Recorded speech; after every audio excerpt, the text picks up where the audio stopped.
Bonjour et bienvenue à cette méditation du dimanche. Aujourd'hui, c'est le 3 octobre et je continue de méditer dans cette méditation du dimanche dans Proverbes chapitre 15, verset 24.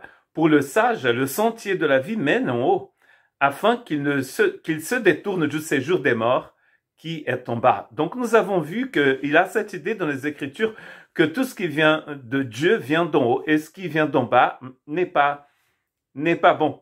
Et d'ailleurs, dans Éphésiens, Paul nous dit que Dieu nous a ressuscités en Christ Jésus et nous a placés dans les lieux célestes.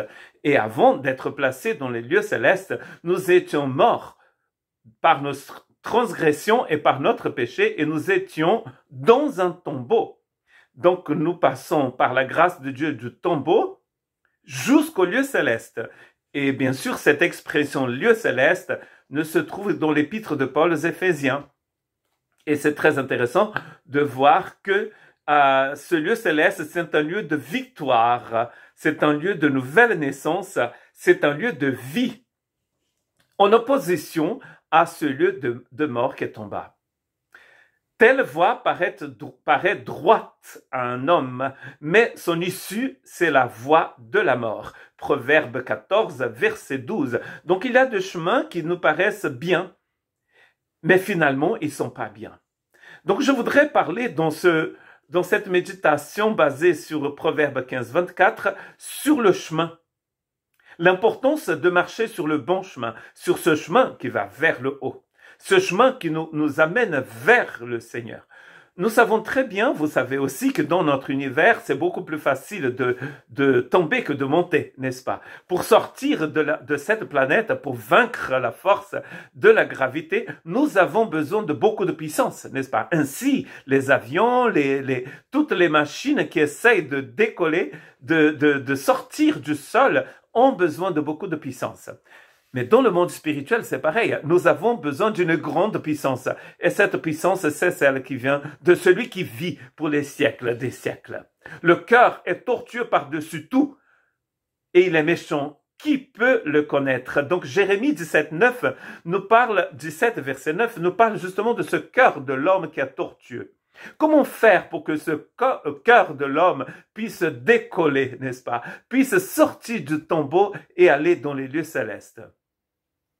Comment allons-nous faire? Jésus nous donne la réponse dans Jean chapitre 14, verset 6. « Je suis, dit Jésus, le chemin, je suis la vérité, je suis la vie. Nul ne vient au Père que par moi. » Donc voilà comment cet homme, cette femme, ces gens qui vivaient dans le tombeau et qui avaient un cœur tortueux et difficile, peuvent décoller en quelque sorte, en passant par le chemin. Et le chemin, c'est Jésus lui-même. Jésus n'est pas en train de dire « je vais vous montrer le chemin », mais il dit « je suis moi-même le chemin ». Et on voit bien qu'ici, il est question du sacerdoce du Christ. L'autre jour, j'ai prêché dans l'église et je parlais du pont. Il a ici, à Urt, au Pays Basque, où j'habite, dans le sud-ouest de la France, dans le département des Pyrénées-Atlantiques, il a un pont qui lie donc les deux pays, le pays des Seignons dans les Landes et le Pays Basque ici.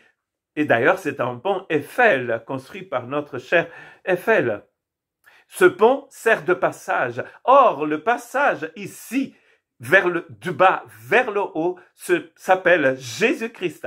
Je suis le chemin. Nul ne vient au Père que par moi, dit le Seigneur. Que Dieu puisse nous aider à comprendre cela, à saisir cette grande vérité du chemin, pour que nous puissions passer du bas vers le haut. Et Jésus, tous les jours, il nous interpelle à sortir du trou, à aller vers les lieux célestes.